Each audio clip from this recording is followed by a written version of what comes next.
welcome to A Lil Spooky. This is the podcast where we talk about things that spook us just a little bit, like cryptids, UFOs, conspiracy theories, aliens, and me? I'm Colleen. And I'm Everett. You are a little scary sometimes. I got a lot of vampire jokes as a kid. Yeah, for me included. Yes. So I have I'm going to call it porcelain skin. Others might call it pale. I kid you not, the very first thing Everett ever said to me was, I liked your work in Twilight. And I still do. You're such a doucher. Anyways. So, I'm sorry. What are we talking about today? Well, I have something very special for you. Okay. Knock, knock. Who's there? Who? We're like, oh, oh my god. We're talking werewolves today, man. Okay. More, all right. More fine. Specifically, we're talking the Beast of Bray Road, which is a legend native to southern Wisconsin and some would argue northern Illinois as well. Interesting. Are you familiar with the Beast of Bray Road? I have heard of it. I know nothing about it. Okay. It's like one of those local cryptids in Wisconsin. Every small town has one. I feel like this one's a little bit more popular than like the small town, cryptid that they make a small statue of for tourism. All right. This is a little bit more well known, but let me take you back.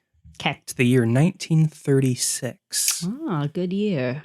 Probably not a very good year. Great Depression. Yeah, probably. I imagine it's a terrible year. Rewind that. Okay, so 1936, a man named Mark Shackelman was near a convent in Jefferson, Wisconsin, which is about 40 miles outside of Milwaukee. He was a night watchman for this convent, so he was working that night. Okay. He was driving down a road late at night and saw something very large digging in an old Native American burial mound. Well, they just happen to have one of those laying around? How come those just spontaneously occur in every story like this? Well, okay. I don't know. How did he know it was a burial mound? I'm not too familiar with, like, the history of Native American burial mounds, but this is also, almost 100 years ago and also in a very rural area. So was it like a recent burial ground? I don't think so. Okay. I think it was just like an old, remnant of before we took their land. Sure. And I realize you can't read this man's mind, but was he aware that this was Native American burial ground? I think so. I mean, it was specified that that's what it was, so I imagine he knew. Okay, so, got it. So, what he saw was what he described as half canine and half ape, covered in hair and standing 6 feet tall.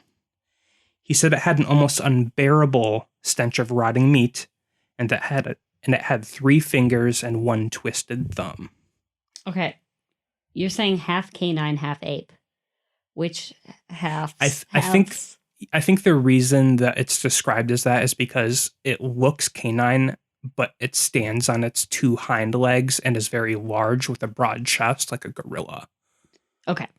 But it's not like hunched over. It's just like a... Well, I think when he first saw it, it was hunched over because it was digging in this burial mound. Sure. But yeah, so once he saw this and that was the initial description that he gave, he fled. He's like, I don't want to deal with whatever that is. Yeah, I'd do the same.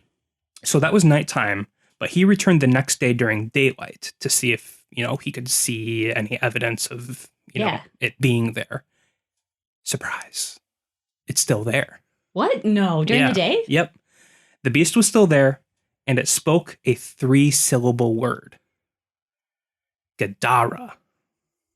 That's not a word. I guess not. So that's the very first initial story. Wait, he just stops right there? And then he ran away again. He ran away or the wolf the man ran away? Mark did. Mark Shackelman. So that's kind of what I wanted to talk about. This is the first documented sighting of the Beast of Bray Road, but it's a little weird because it's a secondhand recounting of the story. I believe Mark died before he actually ever told anyone outside of his family. Huh. It was his son that spoke the story, and I think he wrote an article for a newspaper or something along those lines.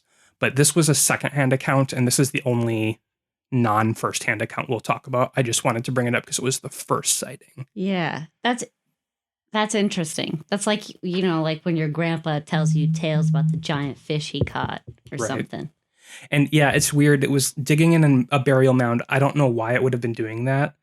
I assume it's looking for scraps of some kind, but I mean, I imagine whatever is there is long decayed, but long gone. It's an ancient burial mound. Right.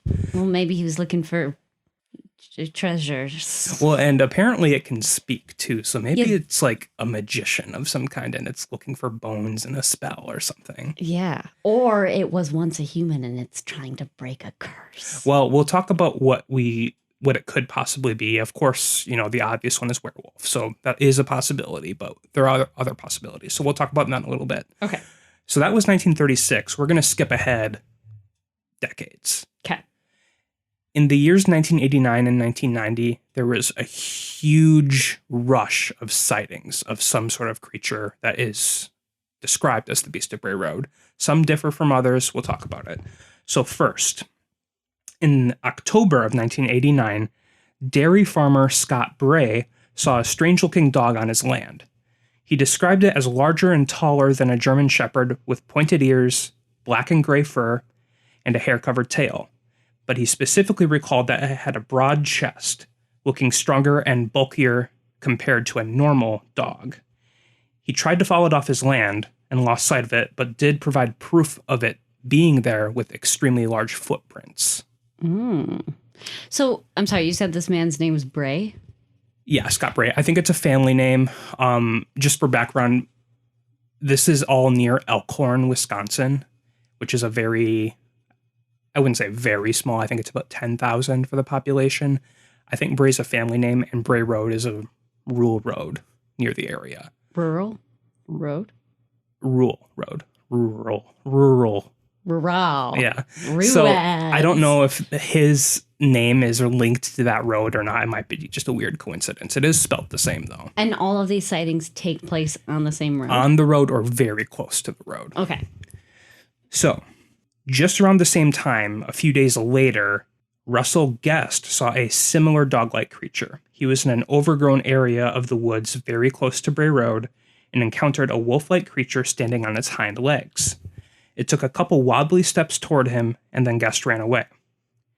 He turned around to see if it was following him, and then the creature was now on all fours, wandering towards Bray Road. Guest described it as being a little over 5 feet tall, with a head looking like a dog or wolf, but being larger in proportion to the body.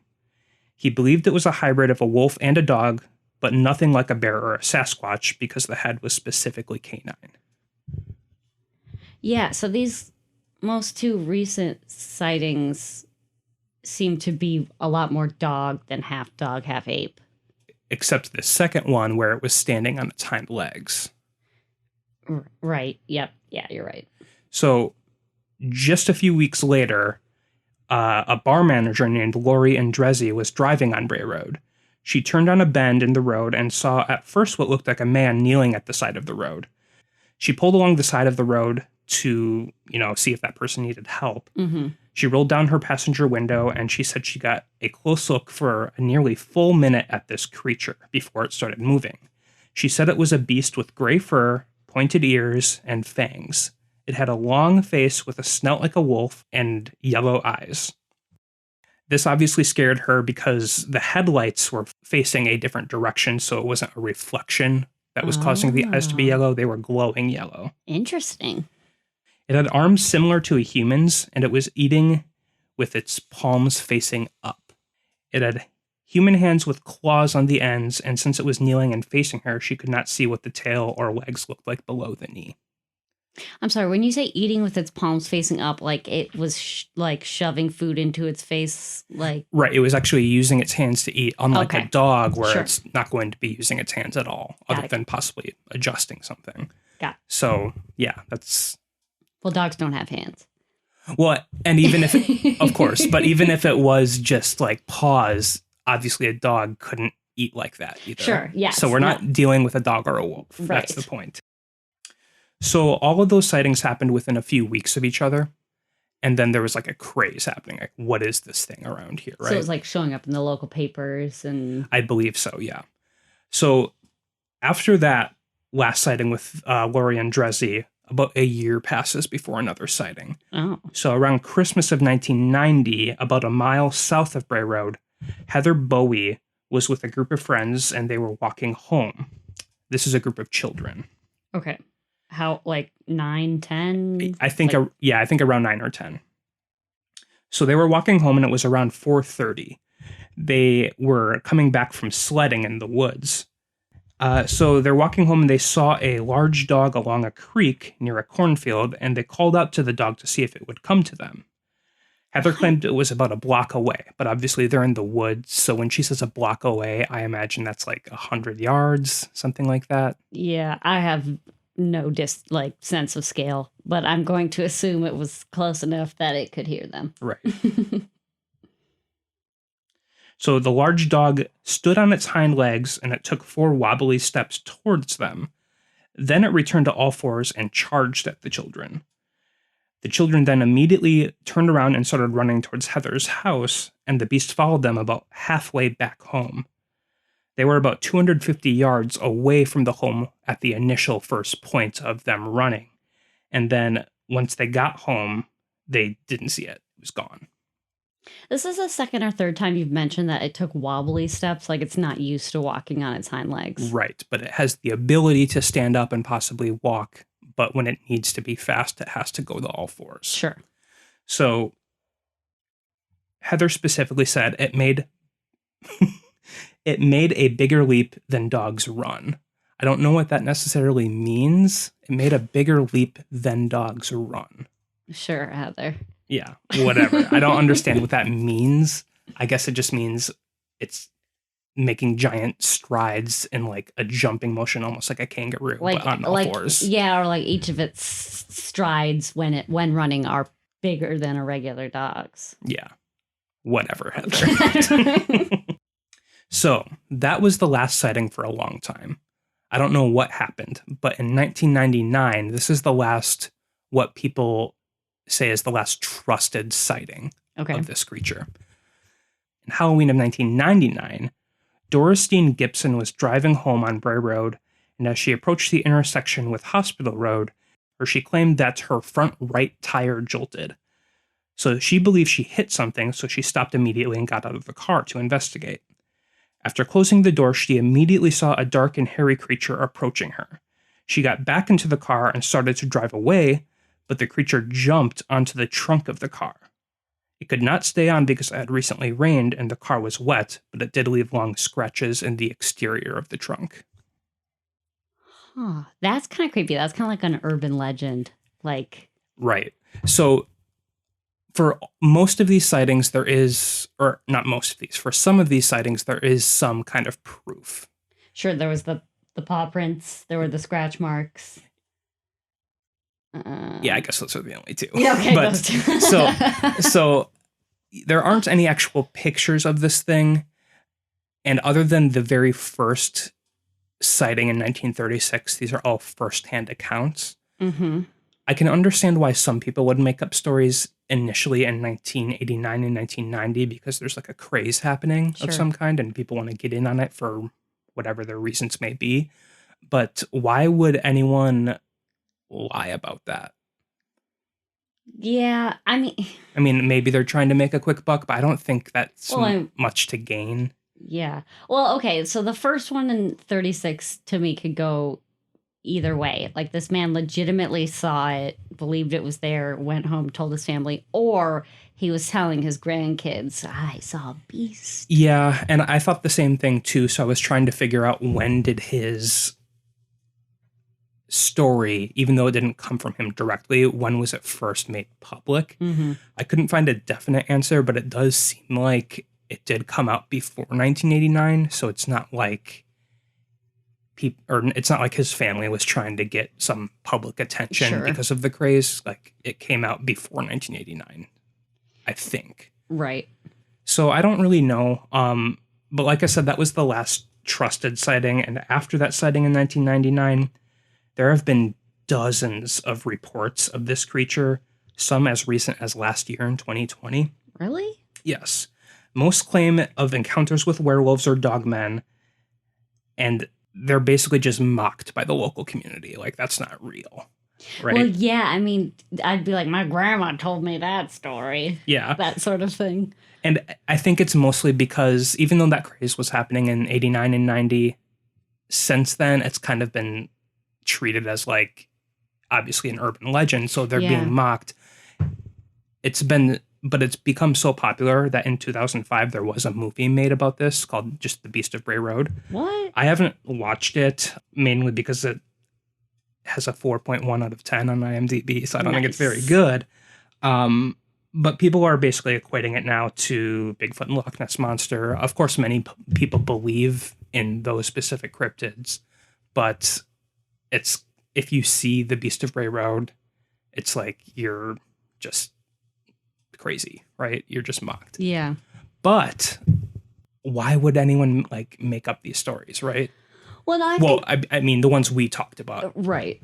I think what's interesting about all of these is that they did all seem to describe the same thing. Yeah. Like, I feel like we've heard cryptid stories where everybody describes something slightly different. And in this case, they all say big dog, big chest. I think, did all of them mention that it walked on two legs at least a little bit? I think one of them was just, it was running through. All but one, where the farmer chased it off his land. And they even got the color the same. Yeah, it's always grayish, maybe some black and brown. The only thing that I think is weird about the specific sightings we've talked about is the very first one in 1936, where it says Gadara. Yeah, I was going to ask about I don't that. know if that's kind of like some flourish that was added to kind of like make it seem a little more mystical. But in these more recent sightings, it just seems like it's, a dog man or a werewolf. Yeah, and it doesn't seem like people are doing anything that would warrant it to chase them. Well, it only chased that group of children. So the reason... Well, it jumped on that lady's car. Right. So what I think is it probably charged at that group of children because they're children. So it might be, weak prey. And with the car, it might have honestly just been confused. It's like, Sure. What is this? So let's figure out what it is. Right? Yes, please. So the consensus is, and just for kind of describing what the creature looks like, when it's on all fours, it's said to be between 2 and 4 feet tall. But when it stands on its hind legs, it can be between 6 and 8 feet tall. That's the accepted height of So it's this got thing. like really long legs? Yes, but it's also extremely large because it weighs, usually estimates are about 600 pounds. Oof. So it's very broad, has a broad chest, and it's just beefy. Wow. As we talked about through the sightings, at least the trusted ones, the beast has never harmed anyone, but it can show aggression, I feel like, when it's threatened, because that car thing, it probably jumped on the car because maybe that lady did hit it. She just didn't realize. That's true. And with the children, I mean, it might have Who been wouldn't trying. want a nice, juicy kid? Exactly. So the yellow eyes thing, I don't know. That's the only sighting, that one sighting where the lady rolled down her car or her window in her car to look at it and it had yellow eyes. Yeah. That's the only one where it specifically mentions that. And there's only one mention of it speaking. See, that's the... Yeah, that's throw that out. Where that was just kind of like... that's the only time where it had any, semblance of humanity. Because he even specified half ape. Whereas the other ones seemed like dog that kind of learned how to walk on its hind legs. Yeah, but why would it be so tall? Right. I mean, it's not as humanoid as I pictured the first one. Do you know what I'm saying? Yeah, but even if you have one of the really large breeds of dogs, like a Great Dane or something, if it tries to stand on its hind legs, it's not going to be able to take a few steps. No, I know that. So obviously it has some sort of different physiology, right. But it's not like I would picture a werewolf as like a giant hairy man with a wolf head. You know what I mean? This seems more giant hairy wolf with man legs. Yeah, well, okay. So there are some there's not actual pictures of the Beast of Bray Road, but there's renditions of what people agree it looks like. And if you look it up, I describe it as being very similar to the werewolf in the third Harry Potter movie, but bulkier. Okay. So it's got like long legs it can stand on. And when it wants to actually run, it will go on all fours. But it's just more muscular. That's significantly creepier than what I had pictured. Okay. So what is it? I mean, obviously werewolf seems to be, a possibility when trying to explain it. I mean, that could kind of explain the speaking thing. Maybe it was like a mid-transformation of some kind, but I'm not getting that it used to be a human in any way. I'm getting it that it's its own more cryptid than in any trusted sighting, there has been no mention of any form of transformation from man to wolf or wolf to man or anything similar to that. Right. So we could throw that out. It could be an undiscovered species. There are many who believe in the Beast of Bray Road to believe it's a hybrid of domesticated dogs and either a wolf or coyote, but I feel like it doesn't explain the size. Or the walking. Yeah. Or the eating with his hands. Yeah, why does it have hands? That was the only one that mentioned hands instead of... Well, in the first one in 1936, it was digging in a burial mound. He didn't specifically describe what the hands or paws looked like, but if it's digging through something, I imagine it has some kind of... paw, claw. Yeah. Hold on, I gotta Google Gadara. Okay. Gadara. Yeah. It's a town in Jordan. Yeah, I already tried Googling it. Oh, why didn't you tell me? No one really knows what it means. It could be a biblical thing. It could be some sort of like incantation. See, that would be cool. I'm thinking more likely, those videos of those dogs that say I love you? Yeah. I love you. I'm guessing that he was like terrified and was just trying to figure out what it was. Okay, so one other thing it could be, and I think I'm pronouncing this right, it's an Amarok. An Amarok is a gigantic wolf in Inuit mythology. Most notably, it does prefer to hunt alone rather than in packs, which does describe this thing. So It's a loner. It's like a giant wolf creature. So, I mean, possible. Yeah, and that's another question. So let's just take all of the sightings as real. The first one happened in 1936. Mm-hmm. They only saw one. They only ever see one at a time. Is this supposed to have been the same one? Or like generation later? Right. That is a good question. So there were quite a few sightings I didn't talk about, mainly because, these ones were the ones that seemed the most legitimate. But if you're to believe in a lot of these sightings, they're happening all over the place and not just on Bray Road. Oh. So as I said at the very beginning of this episode, some people do or have seen creatures that are similar in northern Illinois as well. Okay. So, I mean, that is still pretty close by, but if these sightings are happening around the same time, there's got to be more than one, if you're to believe in all of them. Right. Do we know of any spilled radioactive material? Well, that was going to be my last hypothesis. Oh, really? Okay. No, not specifically that. It's a bear with mange.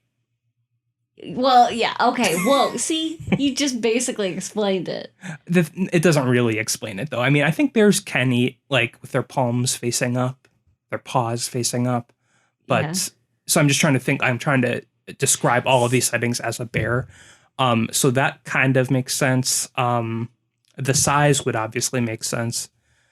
I'm trying to think of anything else. Yeah, and bears can obviously stand on its hind legs. What kind of bears are in southern Wisconsin? I mean, I know up here we get black bears, and farther north you get them grizzlies. But black bears don't reach 6 to 8 feet in height. No, they don't. And I think those would be the only bears in the area would be black bears.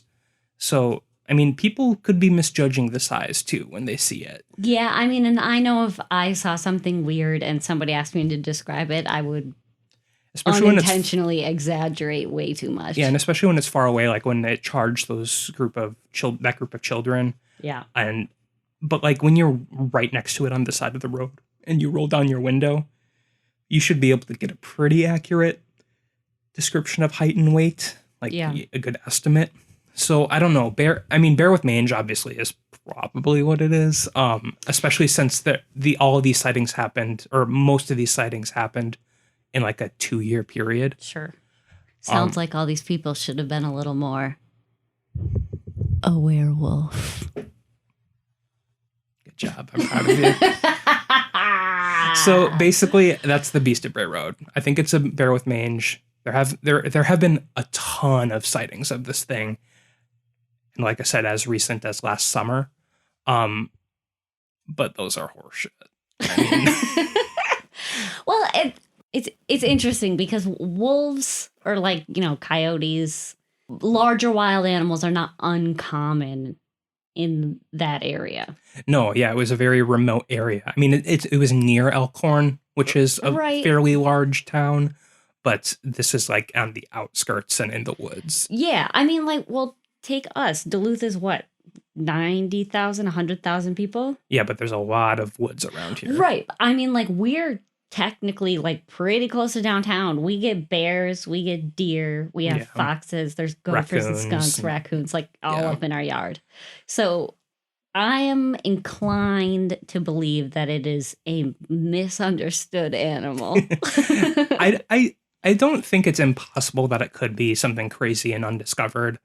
I think it's a little bit more possible than something like Bigfoot, only because this is centralized around such a remote area.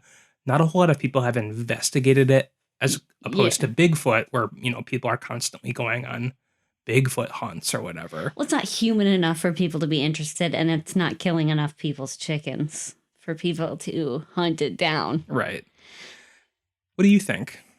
I was just going to ask you, you're in that first man's shoes. Mm-hmm.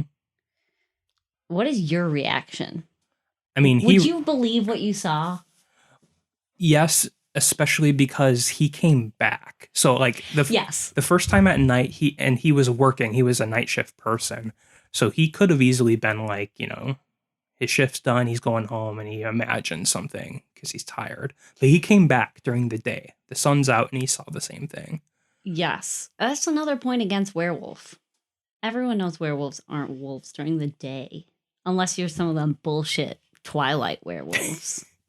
Yeah. So, I mean, I definitely think specifically with the 89 and 90 ones, it was probably like a hurt or malformed bear. But that doesn't really explain why people are still having sightings to this day. Yeah, I don't want to... I want to believe it's just something undiscovered. I don't think it said Gadara and had some sort of satanic purpose. I think it was like, maybe it was like a breed of wolf nobody knows. Yeah. Could be the Amarok from the Inuit mythology. Yeah. I think what really should happen is there needs to be some more investigations. One of those paranormal TV shows should go out there and look for it. Next time we're in southern Wisconsin, we should. Let's go to Elkhorn, baby. Yeah. Well, that's it. That's the Beast of Bray Road. Yeah. This has been kind of a shorter episode, but we have had... It's been a hellish couple of weeks for us. Yes, it's just been rough. But we have a listener story today. Yes. I'm real excited. And I haven't read it yet. I know we have it. Mm-hmm. So, Colleen, lay it on me. So this is from one of our listeners, Brian. Also, his artist handle is Black Rain. Cool. I like that. Metal. Yes. Yeah, that is pretty badass. Yeah. I just said yes, and I didn't really listen to what you said. It took me a second to process. That's usually the case. But it reminds me of Raining Blood, the song by Slayer. Yeah. So Brian says that he has a ton of paranormal / weird things that have happened to him, but he is a skeptic. Okay. I mean, I am too, but I also believe that paranormal things are obviously possible. So, yeah, I've never had anything like this happen to me. Okay. Have you had? I haven't read it, so I don't know. No, I mean, have you had like a paranormal encounter that I just don't know about? I have. I feel like I want to save it for an episode that's tied to it. But so I will share it someday. That might be the reason you're a little more open to it than I am. Because I've never experienced it. Anyways, this is an interesting story. So thank you, Brian, for sending it in. Here's his story. I was around 8 or 9 years old in my parents' bedroom, sitting at the end of their bed watching the TV on their dresser. This was an old farmhouse built by my great-great-great-grandfather in 1907 and has been in my family ever since. All 3 bedrooms in the house were upstairs, and when you look to the right, sitting on the end of his parents' bed, he could look out the door into the main hall between the 3 bedrooms. Sure. He was the only one upstairs on this night, and for some reason, something drew his attention off to his right, enough to make him look away from the TV. He says, as I turned my head, standing in the doorway to my parents' bedroom was a 3 to 4 foot tall shadow form. It wasn't defined enough for me to make out any details other than it was a large shadow blob human shape. When I was looking at it full on, it moved to its right, heading into my sister's bedroom at that time. That was the only time I've ever seen that shadow figure and never really said anything to my family. I didn't really know what I had seen back then, and I had never heard of shadow people. I just thought it was something my mind had made up. Interesting. So we recently did an episode that talked about sleep paralysis. Yes. So that was my immediate thought, but I don't think he specified if he was like laying down or if he was. He said he was sitting on the end of his parents' bed. Oh, sitting. Okay. Yeah. So maybe we can rule out sleep paralysis unless he is able to sleep sitting up, because. No, maybe he saw a blobular shadow. Well, right, I know. And I think shadow people are very common in sleep paralysis, which is why I bring that up, because I don't discount that it's like someone could still invade your dreams. I'm just saying. I guess. So here's it's my, not that. Here's my That's what I'm take saying. on it. I am an extremely paranoid person, and as a child, I was even more so because I was small and vulnerable. And I saw things all the time, like out of the corner of my eye. But then I would look at it and I'd realize it was like a shirt on a chair. Sure. They never actually like moved. Yeah, or, so like this scurried away. Yeah, this one moved and walked or like floated or something away into another room. Yeah. Yuck. That's creepy. At least your sister wasn't in there. You know what it reminds me of? That show that was just out, Bly Manor, The Haunting of Bly Manor. Is that what it was called? Yeah, The Haunting at Bly Manor, I think. Yeah, where like there's that creepy lady of the lake who just like wanders through the halls of that mansion, but nobody sees her except for the kids. What it reminds me of is, and I'm sorry, I can't remember the name of it, but there's this old crematorium in, I think it's Tennessee, maybe Kentucky, one of those 2 states, where people go to visit it and tour it, like as a haunted place to spend the night. But one of the things that people encounter there is shadow people, and they like hide at like the top corners of rooms and like walk along the walls and ceilings away from you and sometimes at you. But like, what? Are they ghosts? I think so. I think they're like a malevolent spirit. Here's the thing. I'd be like, you know what? Somebody died in your house. But he said his great-great-great-grandfather built this in 1907. It's possible somebody died in that house. But like an older relative. Yes, but you would think he would know about that. Or like... Maybe not. I mean, if you've had that house, I mean... I used to live in my grandma's house, and I knew nothing about my grandma. Or not my grandma, my great-grandma. No, she didn't build it, but I'm just saying, like, generations past, like, you don't know everything about, like, your great-grandparents. No, that's true. That's true. I would just think if you have the same house in your family for well over 100 years, it seems... It's not like Harry Potter and they have a family tree I don't know. up. I always picture people were, like, handing down the house, like, oh, great-grandfather was born. Well, his name was Brian, you said? Brian, thank you for sending it. And shadow people, like, for me, are on par with, like, the creature from The Grudge and The Ring, where, like, they just creep me out because it's so different and unnatural from, like, typical ghost stories. I honestly would probably pass out if that happened to me. Like, I don't know what I would do. I'd probably just pass out. And I'm picturing, like, a weird, malevolent, like, leprechaun. Okay. He did say it was 3 to 4 feet tall. And it was kind of blobby. That could be the leprechaun's hat. Or it could have been a child too, like a ghost child. Yeah, that didn't even occur to me. I was thinking literally, the ones that are literally 3 to 4 feet tall at the time. But okay, do you remember? There's a movie with Katie Holmes about the Tooth Fairy. Yeah, the Guillermo del Toro movie. Yes, where they have to give teeth to these fairies as a. Yeah, I can't remember the name of it. Anyways, there was a scene in there, if I remember correctly, of you could see the shadows of these little fairies flitting across the wall. That's what I'm picturing.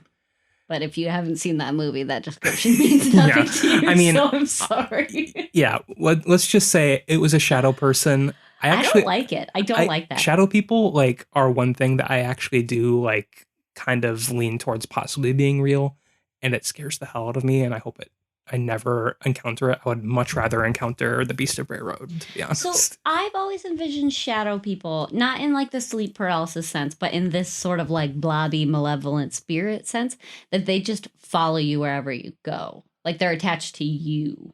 Maybe, maybe not. I mean, at least with that crematorium, they're attached to the location.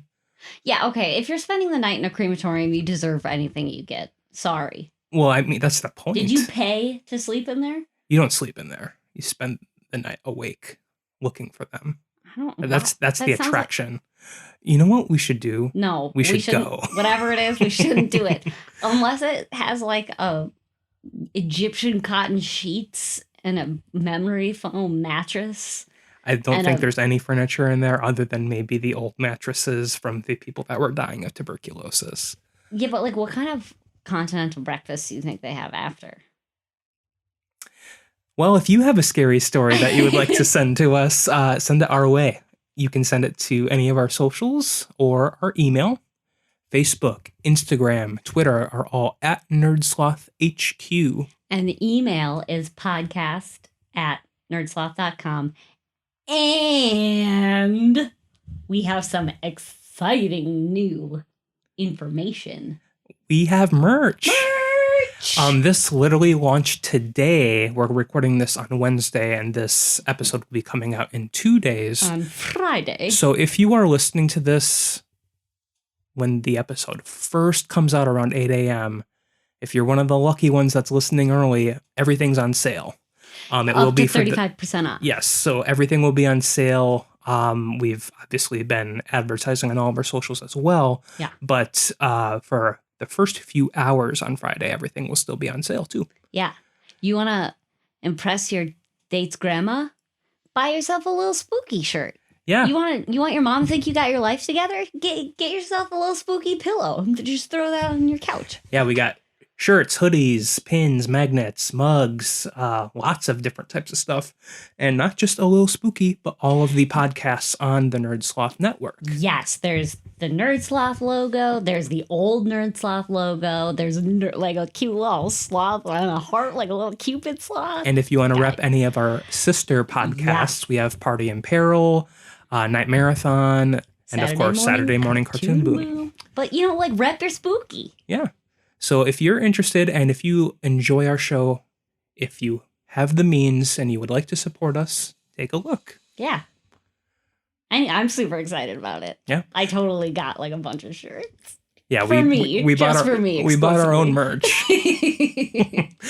All right. Yes, I am aware that's kind of nerdy. But Joseph of Saturday Morning Cartoon Boom, Party in Peril, and Night Marathon made the logo for our podcast, A Lil Spooky, yes. And it is beautiful artwork of Mothman and Nessie. Yes, he and Chris Coney, amazing artists. They designed and spent hours on all of the logos and artwork that are featured in all of our merch. Yes, so if you want to support some artists, check them a out. Look. Yeah, it's fun. They said they liked doing it.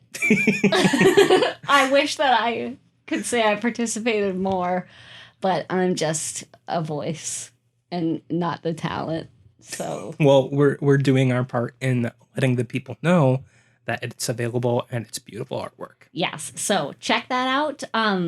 You can access it by going to nerdsloth.com and then we will put there's a store link. Yes, and we will also put a link in the description of this episode too. Yes. So if you want, check that out. Otherwise, if you have topics you want us to talk about, send those to us. Send us your spooky tales. Your stories, if you've written any creepypastas, or if you just have a personal experience that you would like to share, send it our way. Yeah, and we'll be back next week with something a little more in-depth. We were going to skip this week, but then we decided we got to talk to the people. It's been too long. Yeah. Well, it hasn't been long for you guys, but it's been too long for us recording. Yes. So next week I will have a little bit of a beefier story for you. Sounds good. But anyways, we hope you have a great week, and we love you. Bye. Bye.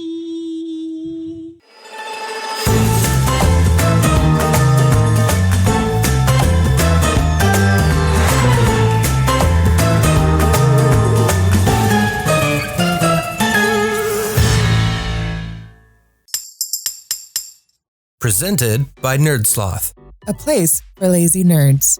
If you like what you heard, consider donating at patreon.com/nerdsloth so we can continue bringing you quality shows. Be sure to also leave us a review and share your favorite episodes and clips on social media. If you're looking for more content, visit us at nerdsloth.com.